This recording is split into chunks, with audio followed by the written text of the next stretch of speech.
দেশের কথা দশের কথায় আপনাদের সকলকে স্বাগত জানাচ্ছি। সঙ্গে আছি আমি আফরোজা সোমা। সুপ্রিয় দর্শক, আপনারা জানেন যে দেশ টিভির রাতের এই আয়োজনে আমরা সমসাময়িক প্রসঙ্গ নিয়ে কথা বলবার চেষ্টা করি এবং যেই দিন যেই প্রসঙ্গে কথা বলি, আলোচনা করি, সেদিন সেই প্রসঙ্গটিকে আমরা চারদিক থেকে খতিয়ে দেখবার, বুঝবার একটা প্রয়াস নিয়ে থাকি। শুরু হলো আমাদের বিজয়ের মাস ডিসেম্বর, এই যে স্বাধীনতার সুবর্ণ জয়ন্তীর বছর। এই 50 বছরে এসে আমরা আজ আরও একবার একটু নিজেদেরকে দেখতে চাই, অতীতে ফিরতে চাই এবং আমাদের কোথায় থাকবার কথা ছিল, কোথায় আছি, আর আমাদের ভবিষ্যৎ কোন দিকে, আমরা কি চাই আর কোন দিকে হাঁটছি, এই সমীকরণগুলো আজকে খানিকটা মেলাবার চেষ্টা করব। তাই আজকে আমাদের কথা বলবার জন্য বিষয় নির্ধারণ করা হয়েছে স্বাধীনতার সুবর্ণ জয়ন্তী উদযাপন। এ নিয়ে কথা বলবার জন্য আজকে আমাদের সঙ্গে যোগ দিয়েছেন তিনজন অতিথি। আমাদের সঙ্গে রয়েছেন বীর মুক্তিযোদ্ধা অবসরপ্রাপ্ত লেফটেন্যান্ট জেনারেল হারুনুর রশিদ বীর প্রতীক, যিনি সাবেক সেনাপ্রধান, এবং আমাদের সঙ্গে আজকে যোগ দিয়েছেন মুক্তিযুদ্ধ গবেষক কেন্দ্র চট্টগ্রামের চেয়ারম্যান ডাক্তার মাহফুজুর রহমান, এবং আমাদের সঙ্গে যোগ দিয়েছেন জগন্নাথ বিশ্ববিদ্যালয়ের কলা অনুষদের সাবেক ডিন অধ্যাপক ডক্টর মোহাম্মদ সেলিম। আপনাদের তিনজনকেই স্বাগত জানাচ্ছি আজকের এই আলোচনায়। বীর প্রতীক, বীর মুক্তিযোদ্ধা লেফটেন্যান্ট জেনারেল হারুনুর রশিদ, আপনাকে দিয়েই শুরু করতে চাই। আপনারা কোন আকাঙ্ক্ষা, কোন স্বপ্ন থেকে যুদ্ধে গিয়েছিলেন এবং আমরা এখন যেখানে আছি, স্বপ্ন আর এই বর্তমান বাস্তবতায় আপনারা কতখানি কি দেখছেন, মিল অমিল? ধন্যবাদ আপনাকে। বিজয়ের মাসের এই প্রথম দিনের প্রথম প্রহরে, দাদা শেষ প্রহরে বলবো, প্রথম দিনের শেষ প্রহরে আমি শ্রদ্ধাবনত চিত্তে স্মরণ করতে চাই জাতির জনক বঙ্গবন্ধু শেখ মুজিবুর রহমান, তার পরিবার, জাতীয় চার নেতা, বিশেষ করে মহান মুক্তিযুদ্ধে যারা শহীদ হয়েছেন তাদেরকে, এবং মুক্তিযুদ্ধ পরবর্তী সময়ে দেশের জন্য যারা আত্মাহুতি দিয়েছেন তাদের সকলের স্মৃতির প্রতি। মুক্তিযুদ্ধ কোনো হঠাৎ করে হয়নি, মুক্তিযুদ্ধের একটা ইতিহাস আছে। সেই ইতিহাসটা বেশি উল্লেখ না করলে অন্তত পাকিস্তানের 23 বছরের ইতিহাস উল্লেখ করতে হবে।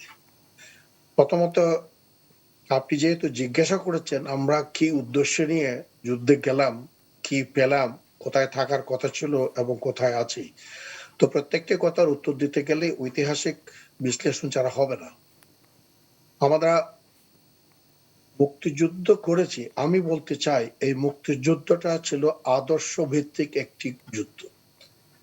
কি সেই আদর্শ? সেটা হচ্ছে পাকিস্তানের সৃষ্টি হয়েছিল দ্বিজাতি তত্ত্ব, অর্থাৎ মুসলিমদের জন্য একটা দেশ, অমুসলিমদের জন্য আরেকটা দেশ। এই দুই দেশের ভাগের যে নীতিকথা, সেটা হলো ধর্মভিত্তিক একটি রাষ্ট্র প্রতিষ্ঠা হয়েছিল 1947 সালের 14 আগস্ট।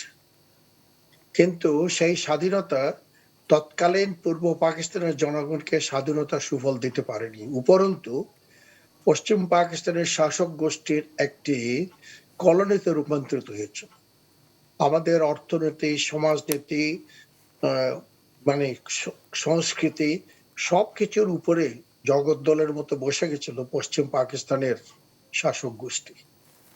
তারই প্রতিবাদে প্রথমে শুরু হয় ভাষা আন্দোলন, নিজের মাতৃভাষায় কথা বলার জন্য, অধিকার নেওয়ার জন্য যুদ্ধ। সেই যুদ্ধে আমাদের পূর্বসূরীরা আত্মাহুতি দিয়েছেন, রক্ত দিয়েছেন, ভাষাকে প্রতিষ্ঠা করেছেন। তারপরে 66-র আন্দোলন, তারপরে 69-এর গণ অভ্যুত্থান, তারপরে 70-এর নির্বাচন।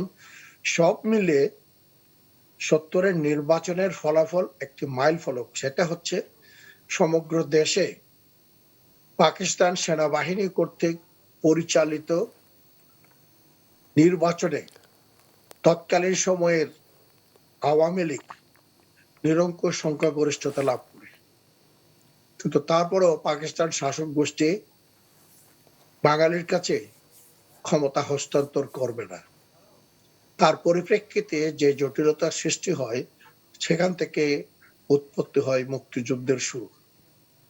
7 মার্চে বঙ্গবন্ধু যখন ভাষণ দিয়েছিলেন তখন বলেছিলেন, আমি কোট বলছি, এবারের সংগ্রাম আমাদের মুক্তির সংগ্রাম, এবারের সংগ্রাম আমাদের স্বাধীনতার সংগ্রাম। তো যাই হোক, এই যে মুক্তির সংগ্রাম আর স্বাধীনতার সংগ্রাম, এখান থেকে তো কিছু নির্দেশনা আসছে, এবং সেই পুরো ভাষণটা যদি আপনি বিশ্লেষণ করেন তাহলে দেখতে পাবেন এখানে যুদ্ধেরও কিছু নির্দেশনা আছে। যেমন বলেছিলেন, ঘরে ঘরে দুর্গ গড়ে ছিল, তোমার যার যা কিছু হচ্ছে সেটা নিয়ে প্রস্তুত থাকো, আমি যদি আবার হুকুম দেওয়া নাও পারি রাস্তাঘাট বন্ধ করে, এই ধরনের বেশ কিছু নির্দেশনাও ছিল। তারপরেও কথা আসে 1971-এর 25শে মার্চ কাল রাত্রিতে পাকিস্তান সেনাবাহিনী তাদের সমস্ত শক্তি নিয়ে যখন নিরস্ত্র বাঙালির উপর ঝাঁপিয়ে পড়ে, তখন তো বাঙালির কাছে আর কোনো উপায়ান্তর থাকে না দেশকে স্বাধীন ঘোষণা করা এবং স্বাধীনতার জন্য যুদ্ধ করা। তো আপনার প্রথম প্রশ্নের উত্তর আমি এভাবে দেব, আমরা প্রথমে যুদ্ধ করেছিলাম একটি আদর্শকে প্রতিষ্ঠা করার জন্য, সেটা ছিল ধর্মভিত্তিক রাষ্ট্রের পরিবর্তে একটি বাঙালি সংস্কৃতি ভিত্তিক রাষ্ট্র প্রতিষ্ঠা করার জন্য। দ্বিতীয়ত 23 বছরে বাংলাদেশের যে সম্পদ লুণ্ঠন হয়েছে, সেই পরিপ্রেক্ষিতে দেখে আমরা চেয়েছিলাম অর্থনৈতিক স্বাধীনতা, যে আমরা আমাদের উৎপাদন দিয়ে আমাদেরকে গঠন করব, আমাদের প্রবৃদ্ধি হবে, আমাদের উন্নতি হবে। সেই লক্ষ্যে আমরা মুক্ত অর্থনীতি চেয়েছি, গণতন্ত্র চেয়েছি, সামরিক শাসন নয় গণতন্ত্রের শাসন, এবং সমাজ ব্যবস্থা চেয়েছি যাতে এমন সমাজ ব্যবস্থা হয় যেখানে সম্পদের সুষম বন্টন হবে এবং ধনী দরিদ্রের ব্যবধান আকাশচুম্বী হবে না। অনেক ধন্যবাদ। অনেকগুলো প্রত্যাশা এবং স্বপ্নের কথা আপনি চিহ্নিত করলেন। আমরা সেই জায়গাগুলোকেই এবারে খতিয়ে দেখতে চাই। এই 5 দশকে আমাদের এই আকাঙ্ক্ষাগুলো কতখানি পূরণ হয়েছে বা কতখানি হয়নি, সেই জায়গা থেকেই আসতে চাই ডাক্তার মাহফুজুর রহমান আপনার কাছে। যেটি জনাব রশিদ বলছিলেন যে ধর্মীয় জাতীয়তাবাদকে প্রত্যাখ্যান করার মাধ্যমে 1971 সালে বাঙালি জাতীয়তাবাদ, আরও সঠিকভাবে বললে অসাম্প্রদায়িক চেতনার এক বাংলাদেশ, যেখানে হিন্দু ধর্ম, বৌদ্ধ, খ্রিস্টান তার ধর্ম মুখ্য নয়, সকলেই তার অধিকার পাবেন, সেই রকম দেশের যেই স্বপ্ন ছিল, সেই দেশ কেন প্রতিষ্ঠা করা গেল না? আপনার কি মনে হয় সেই দেশ কি প্রতিষ্ঠা হয়েছে, মানে প্রতিষ্ঠা করা গেছে? প্রথম থেকে বলি, হারুন ভাইয়ের কথার সূত্র ধরে, যে বাঙালি জাতীয়তাবাদের ভিত্তিটা ছিল কিন্তু বাংলা ভাষা। 47 সাল থেকেই বঙ্গবন্ধু সহ অনেকেই বাংলাকে রাষ্ট্রভাষা করার জন্য আন্দোলন করেছেন। 72 সালে আমাদের অনেকে শহীদ হয়েছেন এবং পর্যন্ত 75 সাল পর্যন্ত বঙ্গবন্ধু তো 56 সালে পাকিস্তান জাতীয় পরিষদে খুব দৃঢ়তার সাথে ভাষার কথা বলেছেন এবং 56 সালে বাংলা ভাষা রাষ্ট্রভাষা হিসেবে গৃহীত হয়েছিল, যদিও তার বাস্তবায়ন 20 বছরের জন্য পিছিয়ে দেওয়া হয়েছিল। এরপরে প্রতিটি আন্দোলনে 11 দফাতে বাংলা ভাষার কথা আছে, প্রত্যেকটি আন্দোলনে 54 নির্বাচনে বলা আছে শিক্ষার সর্বোচ্চ মাধ্যম হবে বাংলা। 75 সালে বঙ্গবন্ধু বাকশাল করার পরে উনি একটা নির্দেশ দিয়েছিলেন যে বাংলাকে মানে রাষ্ট্রীয় ক্ষেত্রে সব জায়গায় ব্যবহার করতে হবে এবং শেষে আক্ষেপ করে বলেছিলেন যারা বাংলাকে ভালোবাসে না, যারা বিজাতীয় ইংরেজি ভাষায় এখনো ওই যে চিঠি চালাচালি করে, তারা কেমন লোক, যারা বাংলাকে ভালোবাসে না তারা দেশকে কি ভালোবাসে। আমরা বাংলা ভাষা বিষয়ক এই আলোচনায় আসবো নিশ্চয়ই, কিন্তু তার আগে আমরা একটু যদি অসাম্প্রদায়িক যে চেতনা সেই জায়গায় একটু আসি। বাংলা ভাষা এখনো প্রতিষ্ঠিত হয় নাই, কাজে প্রথম বাঙালি জাতীয়তাবাদী যে চিন্তা, সেই চিন্তাটা এখনো প্রতিষ্ঠিত হয় না। এখানে আবার আরো একটি প্রশ্ন এসে যায় ডাক্তার রহমান, সেটি হলো যে সেই 1971 এবং সেই 47 থেকে 71-এর মধ্যবর্তী যে 2 যুগ, সেই বাস্তবতা কিন্তু স্বাধীন দেশে পাল্টে গেছে। তখন বাঙালি তার জাতীয়তা বা তার এই পরিচয়ের কারণে নিষ্পেষিত ছিল, কিন্তু দেশ যখন স্বাধীন হয়ে গেল তখন বাঙালির সংখ্যা বেশি হলেও এই দেশে বাঙালি ছাড়াও বাংলাদেশে আরো অনেকগুলো ক্ষুদ্র নৃজাতি রয়েছে। তাদেরকে আমরা কি ভুলে যেতে পারি? সেটা কি সম্ভব কিনা? তার মানে একটা নতুন রাষ্ট্র ওই জাতিগুলোকে ভুলে গিয়ে সেটা তো শুধু বাঙালি বাঙালি করলে আসলে যাবে না, তখন সেই চরিত্রের বদলের অনেকগুলো প্রশ্ন আসবে। ফলে আমি এজন্য এই প্রসঙ্গটাতে একটু পরে আসতে চাইছিলাম। এখন বাঙালি সংস্কৃতির প্রধান উপাদান হলো অসাম্প্রদায়িকতা। বাঙালিরা কখনো সাম্প্রদায়িক ছিল না। এইটা এই বাঙালি জাতীয়তার সাথে অসাম্প্রদায়িকতার সম্পর্ক আছে। এখন অসাম্প্রদায়িকতার যে বর্তমান রূপ, এক কথা বলা যায় আমাদের রাষ্ট্রধর্ম ইসলাম, এরপরে অসাম্প্রদায়িকতা বললে তো হবে না, এটা আমি তো জোর করে বলতে পারি না। এবং এই যে সাম্প্রদায়িক বিভিন্ন গোষ্ঠীকে যে কিছুটা যে লালন করা হয় না, এটা ঠিক না। হেফাজতে ইসলাম বা বিভিন্ন ধর্মীয় গোষ্ঠী, এরাও কিন্তু সাম্প্রদায়িক গোষ্ঠী। কাজে এই সাম্প্রদায়িকতা, অসাম্প্রদায়িক বাংলাদেশ গঠনের যে চিন্তা থেকে 47 থেকে 71 পর্যন্ত আন্দোলন হয়েছে, এটা বাংলাদেশে কেমন যেন একটু ধোঁয়াশে হয়ে গেছে।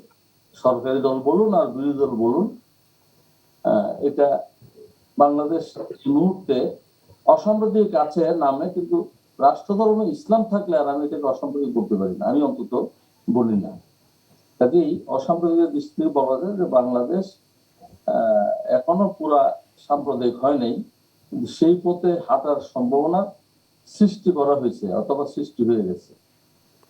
ধন্যবাদ। আপনার কাছে আবারও আসতে চাই অধ্যাপক ডক্টর মোহাম্মদ সেলিম, আপনার কাছে বুঝতে চাই যে আপনি বাংলাদেশ ইতিহাস সম্মেলনের সঙ্গে জড়িত ছিলেন, সেই জায়গা থেকে বুঝতে চাই বাংলাদেশের মুক্তিযুদ্ধের যে প্রকৃত ইতিহাস, সত্যিকারের যে সমন্বিত ইতিহাস, সেটি কি রচিত হয়েছে?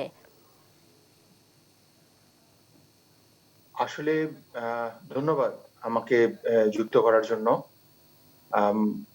বাংলাদেশের ইতিহাস রচিত হয়নি বলা যাবে না, বাংলাদেশের ইতিহাস রচিত হয়েছে। এখন একটি দেশের ইতিহাস কিন্তু অনেক বড় একটি বিষয় না, আমি মুক্তিযুদ্ধের বিশেষভাবে মুক্তিযুদ্ধের ইতিহাসের কথা বলছি।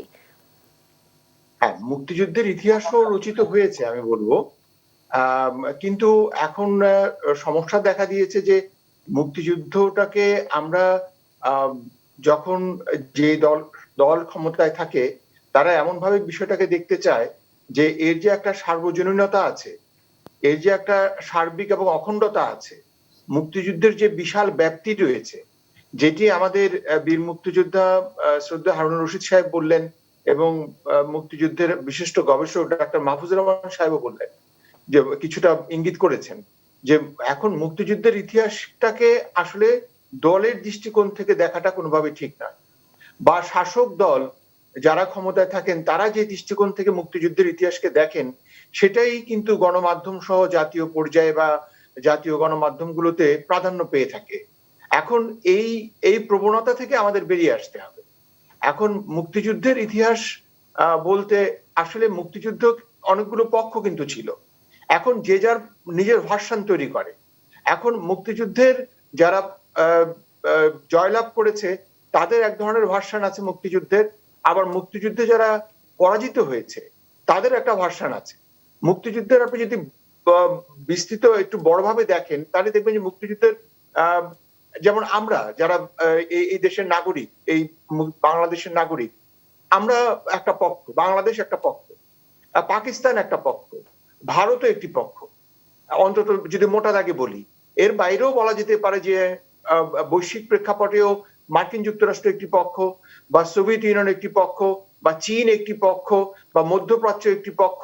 কারণ আপনি দেখবেন যে বাংলাদেশ যে স্নায়ুযুদ্ধ পর্বে 71 সালে যে মুক্তিযুদ্ধ শুরু হয়েছে, এটা কিন্তু আমাদের ঘরের ব্যাপার নয় শুধু, এটা আঞ্চলিক রাজনীতি, আন্তর্জাতিক রাজনীতি এর সঙ্গে যুক্ত। সুতরাং বাংলাদেশের মুক্তিযুদ্ধের যে একটা বিরাট ক্যানভাস রয়েছে, সেই বিরাট ক্যানভাসকে যদি আমি পুরোটা যদি না বুঝতে পারি, তাহলে কিন্তু মুক্তিযুদ্ধের একটা খণ্ডিত অংশকে আমি মুক্তিযুদ্ধ বলে চালিয়ে দিতে পারি। এই জায়গাতেই আমি একটু আপনার কাছে জুড়ে দিতে চাই যে বাংলাদেশের মুক্তিযুদ্ধ এটি আসলে কোনো একক ভাবে বাংলাদেশের যুদ্ধকে দেখলে হবে না। আন্তর্জাতিক যেই শক্তিগুলো রয়েছে নিশ্চয়ই সেগুলোকে আমরা যখন সামগ্রিক ইতিহাস দেখব, সেটা এই আঞ্চলিক যেই ইন্দো পাক যে বাস্তবতা হয়ে গিয়েছিল সেখানে আমরা যাব, কিন্তু তার আগে আমরা একটু ঘরের বাস্তবতাটা বুঝতে চাই। আমরা জানি যে বাংলাদেশের মুক্তি মুক্তির যে লড়াই, যে সংগ্রাম ছিল, সেটি ছিল প্রকৃত অর্থে জনযুদ্ধ। কিন্তু আমরা যখন মুক্তিযুদ্ধের বয়ান নানান জায়গায় প্রাতিষ্ঠানিকভাবে দেখতে পাই, অফিসিয়াল বয়ান যখন দেখতে পাই, সেখানে কি আসলে জনযুদ্ধের যে চরিত্র, সেই বয়ানটা উঠে আসে? ধন্যবাদ আপনাকে। জনযুদ্ধ বাংলাদেশের এই যে আমরা বলি কথায় কথায় হাজার বছরের ইতিহাস, এই যে আপনি খুব চমৎকার ভাবে বললেন যে বাংলাদেশের মুক্তিযুদ্ধ, এক কথায় যদি আপনি বলেন যে জনযুদ্ধ, এই জনযুদ্ধের মধ্যে অনেক কিছু নিহিত রয়েছে। এর মধ্যে নিহিত রয়েছে যে মানে এই প্রক্রিয়াটি হঠাৎ করে শুরু হয়নি, যেটি জেনারেল হারুনুর রশিদ বলেছিলেন। সুতরাং এই যে জনযুদ্ধের যে ধারণাটি, সেটিও কিন্তু হঠাৎ করে আসেনি। আপনি যদি বলেন নেতাজি সুভাষচন্দ্র বোস, বঙ্গবন্ধুর যে অসমাপ্ত আত্মজীবনী, কিংবা কারাগারের রোজনামচা, কিংবা বঙ্গবন্ধুর যে আমার দেখা নয়া চীন, এই বা বঙ্গবন্ধুর চিঠিপত্র, আমি বলছি বঙ্গবন্ধু আমাদের স্বাধীনতার নিঃসন্দেহে সর্বোচ্চ ব্যক্তি এবং তিনি আমাদের স্থপতি, আমাদের জাতির পিতা। এই বঙ্গবন্ধুর যে গ্রন্থগুলো আছে, সেখানেও যদি আমরা একটু মনোযোগ দেই, তাহলে কিন্তু পেয়ে যাব যে জনযুদ্ধের বিষয়টিকে তিনি গুরুত্ব দিয়েছেন। আপনি যদি আজকে এই যে এখানে চট্টগ্রাম থেকে যুক্ত হয়েছেন ডাক্তার মাহফুজুর রহমান সাহেব, মাস্টারদা সূর্য সেনের অবদানের কথা বঙ্গবন্ধু স্বীকার করেছেন। বঙ্গবন্ধু কিন্তু অনেক তিতুমিরের কথা স্বীকার করেছে। বঙ্গবন্ধু নেতাজি সুভাষচন্দ্রের কথা বলেছে। কিন্তু লক্ষ্য করলে দেখবেন যে তাদের যে প্রচেষ্টা, সেটা কিন্তু জনযুদ্ধের প্রচেষ্টা ছিল না। বঙ্গবন্ধু হচ্ছেন প্রথম বাঙালি রাজনীতিবিদ যিনি একই সঙ্গে নিয়মতান্ত্রিক রাজনীতির কথা বলেছেন এবং তিনি একই সঙ্গে সশস্ত্র সংগ্রামের জন্য প্রস্তুতি গ্রহণ করেছিলেন। এবং তার এই সশস্ত্র সংগ্রামের নতুনত্ব হচ্ছে এখানে যে তিনি এখানে জনযুদ্ধের কথা বলেছেন। তিনি 7ই মার্চের ভাষণে, যেটা জেনারেল হারুন উল্লেখ করেছেন, যে ঘরে ঘরে দুর্গ গড়ে তোলো, তিনি বলেছেন আমরা ভাতে মারবো, পানিতে মারবো। তিনি বলেছেন যে আমি যদি হুকুম দেবার নাও পারি, অর্থাৎ তিনি নাও থাকতে পারেন, কিন্তু এই যুদ্ধ চলবে, এই যুদ্ধ জনযুদ্ধ। সেটা কিন্তু বঙ্গবন্ধু সঠিকভাবে বলেছেন। এখন আপনার প্রশ্নের উত্তরে বলা যায় যে দুঃখের সঙ্গে বলতে হয়, আসলে আমরা এই যুদ্ধের জন যে যুদ্ধ বা গণ যে যুদ্ধ, জন বা গণ, তাদেরকে কিন্তু আসলে আমরা খুব কম ক্ষেত্রে লক্ষ্য করি। এখানে যারা ডমিনেন্ট, যেখানে বুদ্ধিজীবীদের ভূমিকা বলেন, সামরিক বাহিনীর লোকজন, সেক্টর কমান্ডারদের কথা বলেন, বা অন্য পেশাজীবী যারা, তাদের কথা বলেন, কিন্তু এখানে সাধারণ মানুষের অংশগ্রহণ, কৃষকের অংশগ্রহণ, শ্রমিকের অংশগ্রহণ, বা অন্য যারা পেশাজীবী সাধারণ মানুষ, তাদের যে অংশগ্রহণ, এটা যে মূলত একটি জনযুদ্ধ। এবং বঙ্গবন্ধু যে তার এই পাকিস্তান আমলের প্রায় 13 বছর কারাগারে কাটালেন, তার মূল বিষয়টি ছিল যে তিনি ধীরে ধীরে এমন একটি চেতনা তৈরি করেছেন সারা দেশের 7.5 কোটি বাঙালির মধ্যে, যে আমাদের স্বাধীনতা অর্জন করতে হবে এবং এই স্বাধীনতা প্রত্যেকের স্বাধীনতা। ধন্যবাদ। প্রত্যেকের স্বাধীনতার জন্যই জনযুদ্ধটি ছিল অপরিহার্য। ধন্যবাদ ডক্টর সেলিম, আপনার কাছে আবারও আসবো, আবারও একটু যেতে চাই বীর মুক্তিযোদ্ধা লেফটেন্যান্ট জেনারেল হারুনুর রশিদ, আপনার কাছে একই প্রশ্ন। একটু আমি আপনার মন্তব্যটাও এক্ষেত্রে জানতে ভীষণ রকমভাবে আগ্রহী। বাংলাদেশের মুক্তিযুদ্ধটা যে জনযুদ্ধ ছিল, মানে যে কোনো যুদ্ধ তো মানে শুধু বাহিনী ভার্সেস বাহিনীও হতে পারে, বা বাহিনী মানে ফোর্স ভার্সেস ফোর্স হয়, আবার একই রকমভাবে আমরা দেখি যে এর চরিত্র যখন ভিন্ন হয়, জনযুদ্ধ, গণযুদ্ধ, এগুলো বলার পিছনে নিশ্চয়ই নানান রকমের কারণ আছে। তো সেই জায়গা থেকে একটু আপনার চোখে বুঝতে চাই, আপনি সমরবিদ, একটু আপনি আমাদের বুঝিয়ে বলুন যে আমাদের যুদ্ধটা কি আসলেই প্রকৃত অর্থে জনযুদ্ধ ছিল কিনা, আর যদি হয়ে থাকে তাহলে সেই ইতিহাসটা কোথায় গেল, কেন আমরা সেটা দেখতে পাই না? ধন্যবাদ। এখানে দুটা দিক আছে, একটা দিক হচ্ছে প্রকৃত ঘটনা, আর একটা আপনি যেটা বলছেন যেটা প্রকাশিত বা যেটা বলা হচ্ছে। এখন আপনি দেখবেন পৃথিবীর ইতিহাসে যে কোনো সেনাবাহিনী যুদ্ধ করে তাদের সরকার অথবা তাদের যে পরিচালক, তাদেরকে রক্ষা করার জন্য। বাংলাদেশের মুক্তিযুদ্ধ একটি ব্যতিক্রমী যুদ্ধ, যেখানে সশস্ত্র বাহিনী প্রতিষ্ঠিত সরকারের বিরুদ্ধে বিদ্রোহ করে জনগণের কাতারে কাঁধ মিলিয়েছিল এবং পাকিস্তান পক্ষ ত্যাগ করার পরে তৎকালীন সময়ে আমরা যারা বিদ্রোহ ঘোষণা করেছিলাম, আমরা বিদ্রোহ ঘোষণা করে পড়েছিলাম জয় বাংলা, এবং বাংলার মানুষের সাথে মিশে কাজ হয়েছে। সমগ্র মুক্তিযুদ্ধ, সেটা যদি আপনি বলেন 10টা সেক্টর বা 11টা সেক্টর বা স্বাধীন বাংলা বেতার কেন্দ্র, এখানে যদি আপনি দেখেন, এখানে জনগণের সম্পৃক্ত হয়েছে। আমি একটা যুদ্ধের কথা উল্লেখ করি, আপনারা নিশ্চয়ই শুনেছেন, কুষ্টিয়াতে প্রথম দিকে মার্চের শেষের দিকে বা এপ্রিলের প্রথম দিকে যে যুদ্ধটা হয়েছিল, সেটা হলো কুষ্টিয়াতে বেলুচ রেজিমেন্টের একটা কোম্পানি ছিল, সেই কোম্পানিটাকে ধ্বংস করে দেওয়ার জন্য তৎকালীন সময়ের যে বিডিআর এর ইস্ট পাকিস্তান রাইফেলের sector commander colonel Abu Usman Chowdhury জনগণকে সংগঠিত করে, ইপিআর এবং জনগণ সংগঠিত হয়ে লাঠি সোটা দিয়ে সেই একটি কোম্পানিকে নিশ্চিহ্নভাবে উড়িয়ে দেয়। আমাদের মুক্তিযুদ্ধের এমন কোন অপারেশন ছিল না যে অপারেশনে জনগণ সম্পৃক্ত ছিল না। আপনি সেটা কি বলেন, রাস্তার মানুষ বলতে পারেন, বাড়ির কর্তা বলতে পারেন, গৃহবধূ বলতে পারেন, সকলেই কিন্তু সেই যুদ্ধে সম্পৃক্ত ছিল এবং তাদের সমর্থনে, তাদের সহযোগিতায় এই মুক্তিযুদ্ধটা পরিচালিত হয়েছিল। এখন যা প্রসারিত হচ্ছে, সেখানে একটা কথা হচ্ছে যে ডক্টর মাহফুজ বলেছেন বা প্রফেসর সেলিম সাহেবও বলেছেন, যার যেটা কি বলবো লক্ষ্য, সেটা নিয়ে বাস্তবায়নের কথা বলেন। এখন একটা কথা দেখেন, ভারত স্বাধীন হয়েছে 1947 সালে, সেই থেকে আমরা ইতিহাস পড়ছি।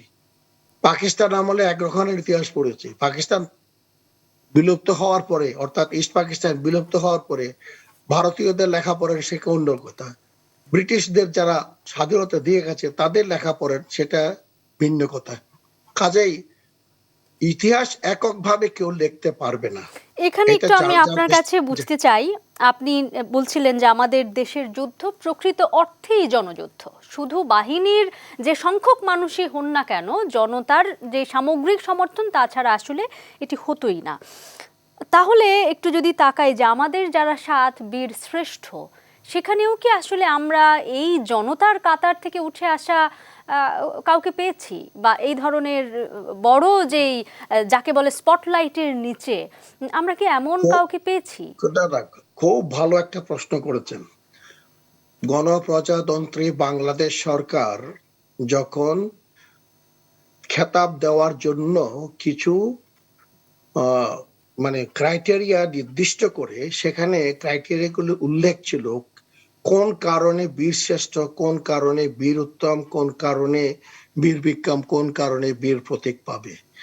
সেই ক্রাইটেরিয়াগুলি যারা মিট করেছে, যারা, এখন কথা হলো সর্বোচ্চ স্যাক্রিফাইস যেটা তার আয়ত্তে বা তার দায়িত্বের মধ্যে পড়ে না, সেই ধরনের স্যাক্রিফাইস যারা করেছে, দেখেন আপনারা মারা গেছেন যারা, তারা কিন্তু সবাই শহীদ, জীবিত অবস্থায় কেউ পায়নি। তাহলে বলতে হয় যে তাহলে কি যারা বেসামরিক ছিল তারা কি সর্বোচ্চ দেয়নি? হ্যাঁ, সর্বোচ্চ হয়তো দিয়েছে, কেউ কেউ মারাও গেছে, অনেকে মারা গেছে। কিন্তু কথা হলো তাদের মারা যাওয়ার যে লক্ষ্য আর যে বীরশ্রেষ্ঠ হয়েছে তার মারা যাওয়ার লক্ষ্য কিন্তু ভিন্ন। যে বীরশ্রেষ্ঠ মারা গেছে সে নিজেকে আত্মোৎসর্গ করে দেশের জন্য বিরাট কিছু একটা করে গেছে, সেটা আপনাকে মনে রাখতে হবে। কিন্তু এরকম অসংখ্য ঘটনা তো আমরা দেখেছি। আমি শেষ করি, বীরশ্রেষ্ঠের পরে বীর উত্তম, বীর বিক্রম, বীর প্রতীক দেখেন, সেখানে কিন্তু অনেক বেসামরিক ব্যক্তিবর্গ আছেন যারা বীর উত্তম পেয়েছেন, যারা বীর বিক্রম পেয়েছেন, যারা বীর প্রতীক পেয়েছেন।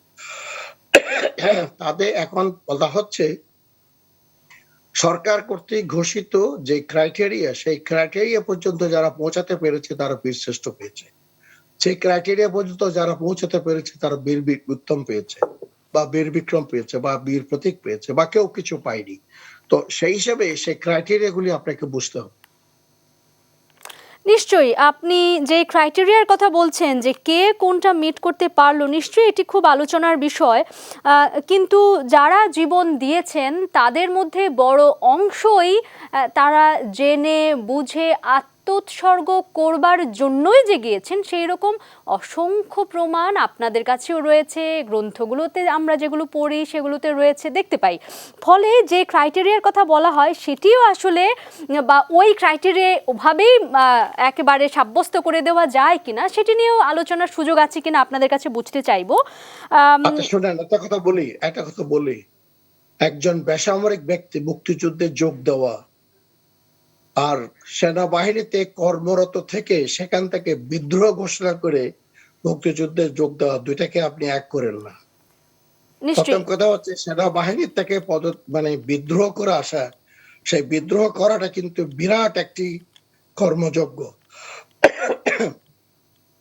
আপনাকে জানতে হবে, আমরা যারা বিদ্রোহ করেছিলাম আমাদের সকলের বিরুদ্ধে কিন্তু একটা ট্রায়াল হয়েছে। সেই ট্রায়ালে আমাদের সকলের মৃত্যুদণ্ড হয়েছে। ধরুন আজকে যদি বাংলাদেশ স্বাধীন না হতো তাহলে কিন্তু আমার মৃত্যুদণ্ড কার্যকর হতো। কাজেই একজন ছাত্র যে সাহস করে মুক্তিযুদ্ধে গিয়েছে তাকে আমি কোনোভাবেই ছোট করে দেখব না। কিন্তু একজন সেনাবাহিনীর কর্মকর্তা সেনাবাহিনী সৈন্যদল নিয়ে বিদ্রোহ ঘোষণা করে পাকিস্তানের পক্ষ ত্যাগ করে বাংলাদেশের সরকারের আনুগত্য স্বীকার করা, এটা কিন্তু সহজ কাজ না। অনেক এবং ধন্যবাদ। এখানে আরো বুঝতে হবে, জি জি বলুন। আমরা যখন মুক্তিযুদ্ধ শুরু করি তখন আমাদের সামনে দুটি উদাহরণ ছিল। একটি উদাহরণ হচ্ছে ভিয়েতনামের যুদ্ধ, আরেকটি যুদ্ধ হচ্ছে বায়াফ্রার যুদ্ধ। এবং এই দুটি যুদ্ধই তখন চলছিল কয়েক বছর ধরে। কাজে আমাদের বিদ্রোহ ঘোষণা পূর্বে আমাদেরকে কেউ বলে দেয়নি যে আপনি 9 মাসের মধ্যে দেশ স্বাধীন করে বাংলাদেশে ফেরত যাবেন এবং আপনি সেনাপ্রধান হবেন।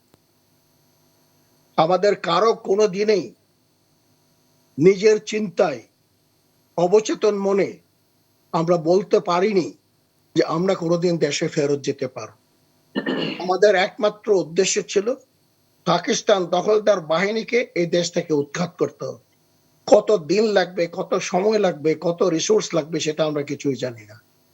আমরা যখন শুদ্ধ করি, যেদিন আমরা বিদ্রোহ ঘোষণা করি সেদিন আমাদের হাতে খাওয়ার ছিল না। এখন আপনি যদি বলেন আপনি তো নিয়মিত সৈনিক, আপনার খাওয়ার ছিল না কেন? খাওয়ার ছিল না কারণ বিদ্রোহ ঘোষণা করার সাথে সাথে সমস্ত কিছু লুটপাট হয়ে চলে গেছে। তারপর থেকে যে আমরা অপারেশন করব, আমাদেরকে হাতিয়ার খেয়ে দেবে, অস্ত্র খেয়ে দেবে, গোলা বারুদ খেয়ে দেবে, শেল্টার খেয়ে দেবে, মেডিকেল খেয়ে দেবে, এই সমস্ত কিছু সত্ত্বেও বিদ্রোহ ঘোষণা করেছে এবং পাকিস্তানের পক্ষ ত্যাগ করে গণপ্রজাতন্ত্রী বাংলাদেশের জনগণকে রক্ষা করার জন্য, বাংলাদেশের মা বোনের ইজ্জত রক্ষা করার জন্য, বাংলাদেশের মানুষকে স্বীকৃতি দেওয়ার জন্য এই যুদ্ধ করেছে। অনেক ধন্যবাদ। আমরা আজকে সেই সকল প্রশ্নগুলোই এখানে তুলে আনবার চেষ্টা করছি, কারণ বিভিন্ন সময়ে জনপরিসরে এই প্রশ্নগুলোকে আমরা আসতে দেখি এবং আসলে দেখা যায় যে সেই সকল জনপরিসরে সকল প্রশ্নের উত্তর দেওয়ার মতন বা যেই এখতিয়ার যিনি রাখেন সেরকম মানুষজনদেরকে আমরা হয়তো সবসময় পাই না। কিন্তু আজকে একটা খুবই ভালো সুযোগ যেখানে আপনার মতন একেবারে ভেতর থেকে যিনি বিদ্রোহ করে বেরিয়ে এসছেন এবং স্বাধীন দেশের সেই উচ্চ শিখরে যিনি ভেতর থেকে দেখেছেন, ফলে এটা একটা খুবই ভালো সুযোগ। এবং এই প্রশ্ন জনমনে আরো যা আছে আমরা আজকে এখানে আপনাদের কাছ থেকে খানিক বোঝাপড়া করে নিতে চাইবো। আরো প্রশ্ন বাকি আছে, তবে বাকি আলাপগুলো হবে। আমি আবার আসছি, একটু বিরতি নিয়ে আসি। জি বলুন বলুন বলুন।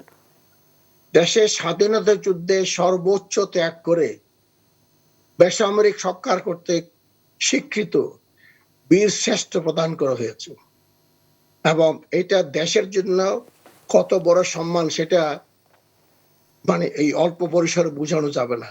কিন্তু এই 50 বছর পরে যখন তাদেরকে কেন বীর শ্রেষ্ঠ দেওয়া হয়েছে এই প্রশ্ন যখন আছে, এটা কিন্তু খুবই বেদনাদায়ক, খুবই পীড়াদায়ক এবং আমি মনে করি দেশের জন্য এটা একটা লজ্জাজনক। না না না, সেই প্রশ্ন করা হচ্ছে না, সেই প্রশ্ন করা হচ্ছে না।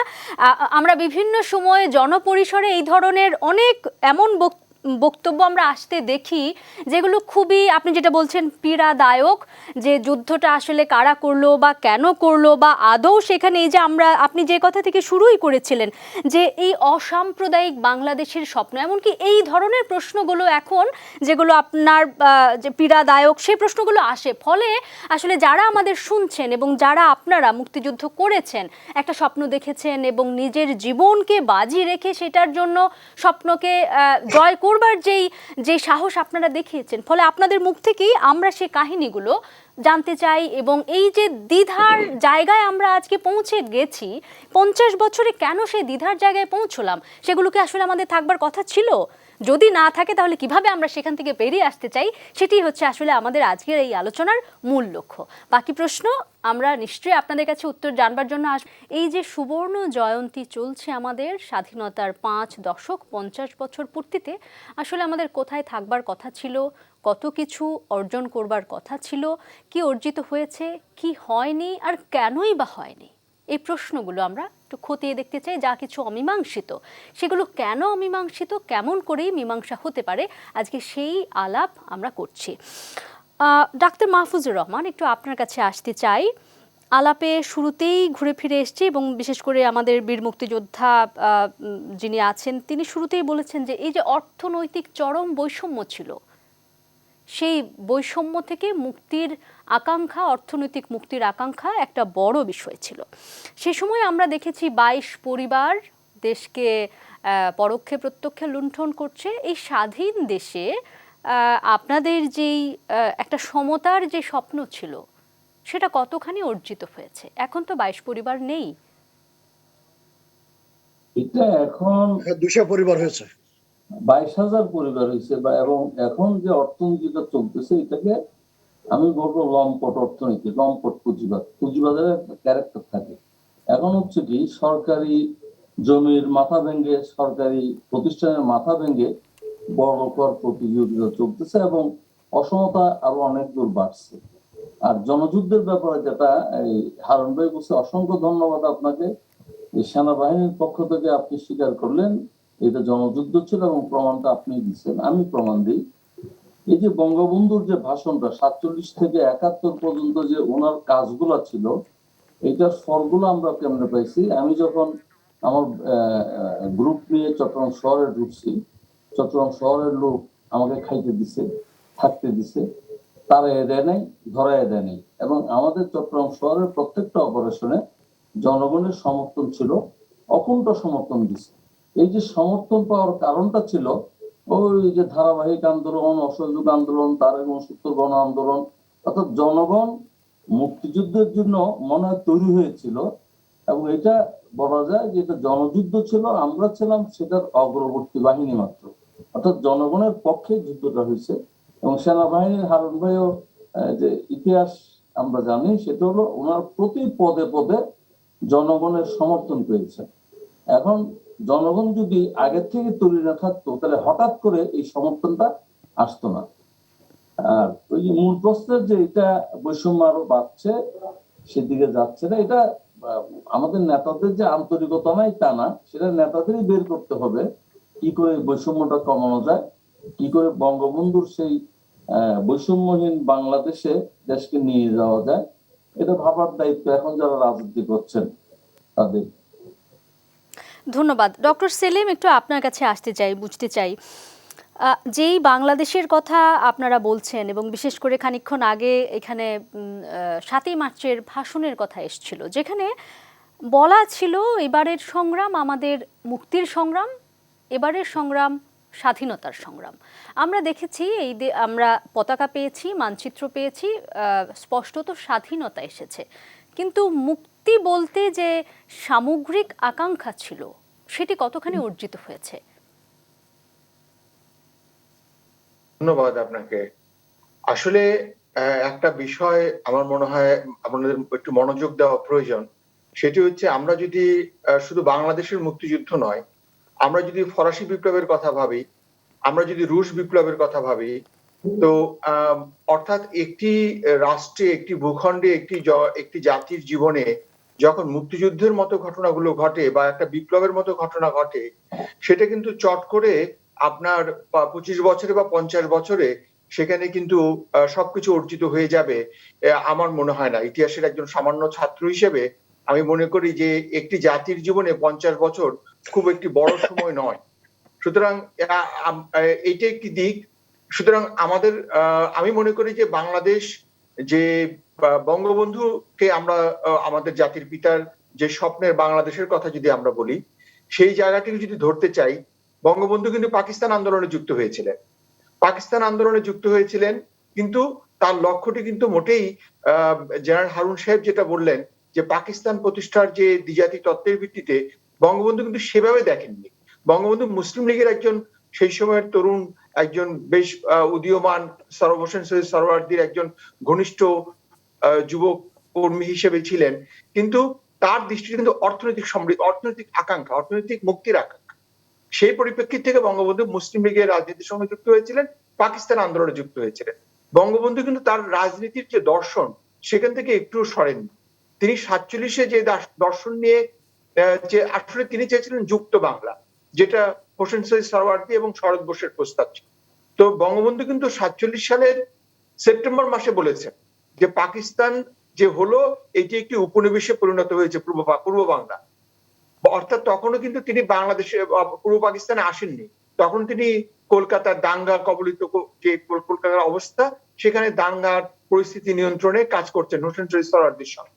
তো তখনই তিনি কলকাতার যে সিরাজউদ্দৌলা হোটেলে একটি বৈঠক হয় যুবক নেতাদের, সেখানে বঙ্গবন্ধু বলেছেন যে বিরাট একটি সর্বনাশ হয়েছে, এই পাকিস্তানের মাধ্যমে আসলে আমরা স্বাধীনতা পাইনি, আমরা একটি উপনিবেশে পরিণত হয়েছি, আমাদের নতুন করে সংগ্রাম করতে হবে। তখনও তিনি আসেননি, তখনই তিনি বলছেন যে আমাদের নতুন করে সংগ্রাম করতে হবে। সেই সংগ্রামটি হচ্ছে কিন্তু যে সাম্যতা এবং ন্যায্যতার সংগ্রাম, যেটি তিনি বঙ্গবন্ধু অসংখ্য আত্মজীবনীতে বলেছেন যে আমি কমিউনিস্ট নই, বাট আমি সমাজতন্ত্রে বিশ্বাস করি, কারণ পুঁজিবাদ হচ্ছে শোষণের হাতিয়ার, শোষকের হাতিয়ার। বঙ্গবন্ধু বলেছেন 75-এ বাকশাল, সেটি হচ্ছে শোষিতের গণতন্ত্র। অর্থাৎ বঙ্গবন্ধু কিন্তু তার যে রাজনৈতিক দর্শন, সেটি কিন্তু কোনো পার্টিকুলার কোনো মতাদর্শের তিনি কিন্তু অনুসারী ছিলেন। তিনি কিন্তু বিশ্বাস করতেন যে এদেশের মাটি থেকে, এদেশের জনগণ এখান থেকে উৎসারিত হবে তার দর্শন। সুতরাং বঙ্গবন্ধুর দর্শনটি হচ্ছে শোষিতের গণতন্ত্র, তিনি গণতন্ত্রের জন্য সংগ্রাম করেছেন। তার জাতীয়তাবাদ হচ্ছে বাঙালি জাতীয়তাবাদ, যেটি হচ্ছে সম্পূর্ণভাবে অসাম্প্রদায়িকতার উপর নির্ভরশীল। এবং বঙ্গবন্ধু সমাজতন্ত্রে বিশ্বাস করতেন, কিন্তু সেই সমাজতন্ত্রকে আপনি কখনো ওই সোভিয়েত সমাজতন্ত্রের মডেল কিংবা চীন সমাজতন্ত্রের মডেলের মধ্যে ফেলতে পারবেন না। সুতরাং বঙ্গবন্ধুর সামগ্রিক যে রাজনৈতিক দর্শন, সেটি তিনি বহু বক্তৃতায় বলেছেন, দুঃখী মানুষের মুখে হাসি ফোটাতে চায়। অর্থাৎ এই যে বঞ্চিত জনগোষ্ঠী, প্রান্তিক জনগোষ্ঠী, পূর্ব বাংলার প্রান্তিক জনগোষ্ঠী, যারা আর্থ সামাজিক এবং রাজনৈতিক এবং সাংস্কৃতিক ভাবে বঞ্চিত, সুতরাং এই বঞ্চিত জনগোষ্ঠীর মুখে হাসি ফোটাতে চায়। ডক্টর সেলিম, এখানে একটু বুঝতে চাই, এই যে হাসি ফোটানোর কথা বলছেন বা সমাজতন্ত্রের সেই আলাপে আমরা যাচ্ছি না, কিন্তু যেই আলাপটি আপনাদের সবার কথার ভেতরে আমি পাচ্ছি, একটি কল্যাণমূলক রাষ্ট্রের যেই ধারণা, সকলের ভালো থাকবার যে আকাঙ্ক্ষা, সেখান থেকে আসলে মানে সেটি কত দূর বা বুঝতে চাই আর কি। সেটি আমি মনে করি যে বাংলাদেশ স্বাধীনতার পরে যে চ্যালেঞ্জটা বঙ্গবন্ধু ফেস করেছেন, দেশের ভেতরে এবং দেশের বাইরে দুই জায়গায়, কিন্তু বাংলাদেশ আদৌ টিকে থাকবে কিনা সেটা ছিল বড় প্রশ্ন। আজকে আমরা 50 বছর উদযাপন করছি, এটা একটা বড় ব্যাপার।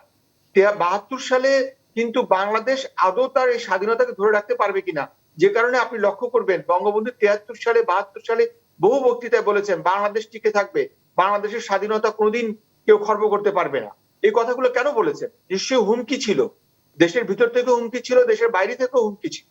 এবং বাংলাদেশ জাতিসংঘ সদস্য হতে পারে না, বাংলাদেশকে চীন স্বীকৃতি দেয় না, বাংলাদেশকে মধ্যপ্রাচ্য স্বীকৃতি দেয় না, বাংলাদেশের যে মানে কোটি কোটি শরণার্থীকে বাঁচিয়ে তোলা, লক্ষ লক্ষ মানুষ মারা যাবে তলাবিহীন ঝুড়ি, সেখান থেকে আজকে বাংলাদেশের যে অর্জন, এটাকে আমি অকুণ্ঠ চিত্তে সমর্থন করি। আমি মনে করি বঙ্গবন্ধুর স্বপ্নের অনেকখানি আমরা অর্জন করেছি, কিন্তু সম্পূর্ণ জায়গায় আমরা যেতে পারি, কিন্তু যাওয়াটা অসম্ভব নয়। যদি আমাদের নেতৃত্ব সেই দূরদর্শিতা নিয়ে এগিয়ে আসেন, নিশ্চয়ই আমরা এই মুক্তিযোদ্ধাদের যে স্বপ্নের বাংলাদেশ, বঙ্গবন্ধুর যে স্বপ্নের বাংলাদেশ, সেই বাংলাদেশ আমাদের পক্ষে অর্জন করা সম্ভব। অনেক ধন্যবাদ। আমরা অনুষ্ঠানের শেষ দিকে পৌঁছে গেছি। আসলে এবারে একটু আপনাদের কাছে বুঝতে চাইব যে আপনারা লড়াই করে যেই দেশ অর্জন করেছেন, এখন এই এই এই মশাল যাদের হাতে দিয়ে যাচ্ছেন, যারা দেশকে সামনে চালনা করবে, তাদের মধ্যে আপনাদের স্বপ্ন, আপনাদের আকাঙ্ক্ষার মানে আপনাদের আকাঙ্ক্ষার প্রতিধ্বনি কতখানি দেখতে পাচ্ছেন, বুঝতে চাই বীর মুক্তিযোদ্ধা রশিদ আপনার কাছে। ধন্যবাদ। এটা কিন্তু খুবই গুরুত্বপূর্ণ প্রশ্ন, কারণ মুক্তিযোদ্ধাদের সকলের বয়স 70-এর ঊর্ধ্বে, তো আর বেশি দিন পাবে না। ডক্টর মাহফুজ বলছেন 5 বছর পর আর কোনো মুক্তিযোদ্ধা পাওয়া যাবে না। তো আমাদেরকে আমাদের ঝান্ডা আরেকজনের হাতে দিয়ে যেতে হবে। তবে প্রেক্ষাপট এখন পরিবর্তন হয়ে গেছে, কারণ 1947 সালে 1971 এই যে সময়টুকু এখানে পাকিস্তানের অত্যাচার, নিপীড়ন, নির্যাতনের কারণে যে দেশপ্রেমের উদ্বুদ্ধ হয়েছিল, সেই দেশপ্রেম কিন্তু 1971 সালের পরবর্তীতে এসে, বিশেষ করে 1975 থেকে 1996 এবং আবার 2001 থেকে 2009 এটাকে তিরোহিত করা হয়েছে। এখন প্রশ্ন হচ্ছে,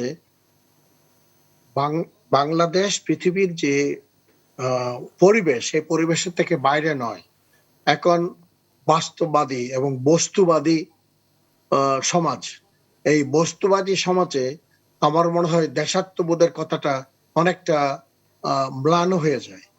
তারপরেও আমি বলবো যে কিছু যুবক, তরুণ এবং আমি বলবো শিক্ষার্থী আছেন যারা দেশের কথা ভাবেন, দশের কথা ভাবেন।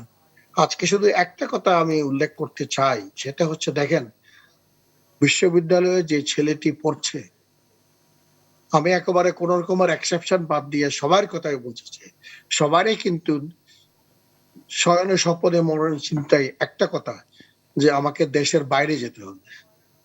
কেউ কিন্তু বলছে না আমি যে দক্ষতা অর্জন করব, আমি যে অভিজ্ঞতা অর্জন করব, সেটা আমি দেশের কাজে লাগাবো। তো কাজে সেখানে যে আমি বললাম বস্তুবাদী সমাজ, সেই বস্তুবাদী সমাজের মধ্যে দেশাত্মবোধটা হারিয়ে যাচ্ছে, এটা কিন্তু আমাদের জন্য কঠিন সময়।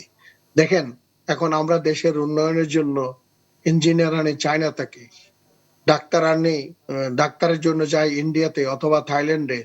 এরকম ভাবে আপনি যদি বলতে চাই, প্রত্যেকটা কথাই আমাকে বলতে হবে যে সাদা চামড়ার লোক আসলে তার বেতন বেশি, আর আমার ব্রাউন চামড়ার লোক হলে তার বেতন কম। এই যে সামাজিক পরিবর্তনের কথা যে কাজটা হচ্ছে, সেটা কিন্তু হচ্ছে না। আমরা আগের যেই পাকিস্তানের ধামলে চলেছি, এখনো তাই চলছে, কোনো কিছুরই পরিবর্তন হচ্ছে না। আমার বিচার ব্যবস্থা আগে যা ছিল এখনো তাও আছে, আমার পুলিশি ব্যবস্থা আগে যা ছিল তা এখনো আছে, আমার দেশের যে অ্যাডমিনিস্ট্রেটিভ ব্যবস্থা আগে যা ছিল এখনো তা আছে। তাহলে এই 50 বছরে আমরা কি করলাম? স্বাধীন সার্বভৌম দেশের জন্য কোন ব্যবস্থাটা প্রতিষ্ঠা করতে পারলাম? আমাদের শিক্ষা, এই শিক্ষাটা ব্রিটিশ আমলে পরিচালিত হয়েছিল। সেই শিক্ষা ব্যবস্থাকে পরিবর্তন করার জন্য আমরা খালি এক্সপেরিমেন্ট করতেছি, এই সিলেবাস তো ওই সিলেবাস, সেই সিলেবাস না তো এই সিলেবাস। কিন্তু দিনের শেষে একটা শিক্ষার্থী বিশ্ববিদ্যালয় থেকে বাইর হওয়ার পরে সে চাকরি খুঁজে পায় না। তাহলে সেই শিক্ষা ব্যবস্থা আপনাকে কি দিচ্ছে? তো এখন আমি যদি বলি যে আমরা কাদের কাছে দেশটাকে রেখে যাচ্ছি, সেইটা হচ্ছে কথা, যে যাদের কাছে রেখে যাচ্ছি তাদের চিন্তা চেতনায় স্বাধীন সার্বভৌম বাংলাদেশের উপযোগী করে শিক্ষা ব্যবস্থা, প্রশাসন ব্যবস্থা, পুলিশি ব্যবস্থা, সকল ব্যবস্থা, অর্থনৈতিক ব্যবস্থা গড়ে তুলতে হবে। সনাতন প্রথাকে বাদ দিতে হবে, দমরু মুছে ফেলে দিতে হবে। আমার যে বিচার ব্যবস্থা, এটাকে মানুষের দোরগোড়ায় পৌঁছাতে হবে এবং জবাবদিহিতামূলক করতে হবে। ব্রিটিশের সিস্টেম আমরা ফলো করি, কিন্তু ব্রিটিশ যে সিস্টেম তারা ফলো করে সেটা এখন আমরা দেখি না। আমরা দেখি ব্রিটিশ আমলে আমাদের কাছে যে বিচার ব্যবস্থা ছিল সেই বিচার ব্যবস্থায়, এটাকে আমরা ধরে রাখবো।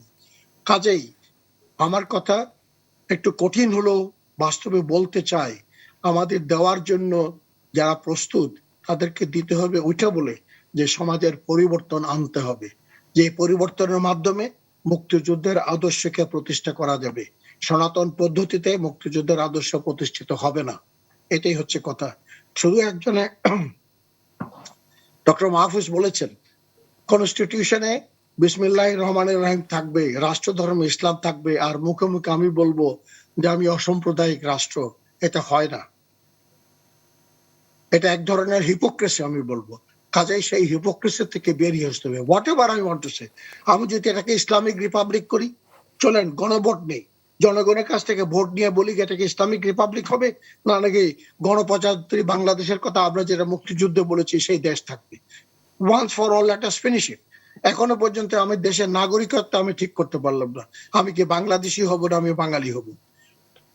তাহলে সেখানে কথা হচ্ছে যে আমাদের অর্জন অনেক, আমি সেটা অস্বীকার করছি না, কিন্তু সেই অর্জনের মূলে যে নীতির কথা বলি, নীতিতে আমরা 1972-73 যে নীতিতে আমরা ছিলাম, সেই নীতির থেকে অনেক অনেক অনেক দূরে সরে গেছি।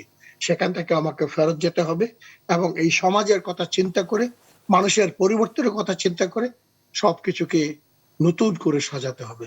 ধন্যবাদ আপনাকে। অনেক ধন্যবাদ আপনাকে। আসতে চাই মুক্তিযোদ্ধা, বীর মুক্তিযোদ্ধা ডাক্তার মাহফুজুর রহমান আপনার কাছে। আপনি নিজেও যুদ্ধে অংশগ্রহণ করেছিলেন, যদি আমি ভুল করে না থাকি। তো এই যে অনেকগুলো কথা বললেন বীর মুক্তিযোদ্ধা রশিদ, একটু তারই সুর ধরে আপনার কাছে বুঝতে চাই যে জনবান্ধব অ্যাডমিনিস্ট্রেশনের কথা বলছেন, যে আকাঙ্ক্ষার কথা বলা হচ্ছে, যে জবাবদিহিতামূলক সরকার প্রশাসন, এই যে আকাঙ্ক্ষা, সেটা আমরা কিভাবে পূরণ করতে পারি, কেমন করে সেই দিকে যেতে পারি, সংক্ষেপে। হারুন ভাইয়ের কথার সাথে 100% একমত। আমি এই কথাগুলোই বলবো, আগে হারুন ভাই বলে দিয়েছেন। আমাদের সংবিধানের 72 সংবিধানের একটা মূলনীতি আছে। এই মূলনীতি বাস্তবায়নের জন্য স্বাধীন দেশের উপযোগী রাষ্ট্রীয় কাঠামো লাগবে। আমাদের রাষ্ট্রীয় কাঠামোটা কিন্তু এই 1773 সাল থেকে শুরু করে 1935 সাল পর্যন্ত ব্রিটিশরা যে আইন করছে, আমাদের রাষ্ট্রীয় কাঠামো কিন্তু একই জায়গায় রয়ে গেছে। ভাইসরয়ের বদলে প্রধানমন্ত্রী আসছেন, বিচার ব্যবস্থা একই, সবই একই রয়ে গেছে। কাজেই সংবিধানের এই মূলনীতিকে হাতে নিয়ে এটা বাস্তবায়নের জন্য যে পরিবর্তনের কথা হারুন ভাই বলছেন, এই পরিবর্তনগুলো যদি ঘটানো যায় তাহলে বাংলাদেশ একটা নতুন পথে হাঁটবে। এবং আমার দৃঢ় বিশ্বাস যে নতুন প্রজন্মের ভিতর খারাপও আছে, ভালো আছে। খারাপদের সংখ্যা কম হলেও এরা যদি সামনে এগিয়ে যেতে পারে, তাইলে যারা খারাপ বলতেছি আমরা, এদের তো পিঠ দেওয়ালে ঠেকবে। এরাও যুক্ত হবে এবং নতুন প্রজন্মের হাত ধরে বাংলাদেশ তার কাঙ্ক্ষিত লক্ষ্যে পৌঁছবে। এই ব্যাপারে আমার কোনো সন্দেহ নেই। একটা জিনিস যোগ করি, ইতিহাস লেখা হয়েছে বলছেন বোধহয়, ইতিহাস লেখার সময় আসে নাই। তথ্যপত্র দিচ্ছি আমরা। বাংলাদেশের মুক্তিযুদ্ধ নিয়ে অসংখ্য বই বেরিয়েছে, সবাই তাদের দৃষ্টিকোণ থেকে লিখেছে। কাজেই ইতিহাসের জন্য আরো 50 বছর অপেক্ষা করতে হবে। আমার মনে হয় যে আমাদের ইতিহাসবিদ মনে হয় একজন আছেন, ইতিহাস 100 বছর আগে লেখলে সেটা ইতিহাসে না, এটা আমরা তথ্যপত্র নিয়ে আমি যা জানি তাই লিখছি। কাজেই আমাদের হতাশার কিছু নেই, ইতিহাসও সঠিক আসবে, দেশও সঠিক পথে যাবে, এই আশা নিয়ে তো এখন পর্যন্ত হারুন ভাইও চলছেন, আমার এখন বক্তব্য শুনে মনে হচ্ছে আমরাও চলছি। অনেক ধন্যবাদ। আমাদের অনুষ্ঠান শেষ দিকে ডক্টর সেলিম, আপনার কাছে শেষ প্রশ্নের উত্তর, শেষ মন্তব্য জানতে চাই। এই যে আমরা বাংলাদেশের 50 বছরে এসেও যে সাম্প্রদায়িক রাজনীতির যে ভীষণ একটা বাড়ন্ত বিভিন্ন সময়ে বিভিন্ন ঘটনায় পত্রপত্রিকায় দেখেছি, আপনারাও বলছেন যেটি অনেকটা 47-এর সময়ের সেই প্রতিধ্বনি। আমি জানি না সব এটা বলা যায় কিনা, আপনাদের কাছে বুঝতে চাই এখান থেকে বেরিয়ে আসবার উপায় কি, অসাম্প্রদায়িক বাংলা গড়বার আমরা ঠিক কোন পদক্ষেপটা কিভাবে নিলে অন্তত শুরুটা হতে পারে? ধন্যবাদ আপনাকে। এটা আসলেই অত্যন্ত কষ্টের যে আজকের বাংলাদেশে 2021 সালে এসে আমরা সাম্প্রদায়িকতার যে বিষ বাষ্প দেখতে পাচ্ছি।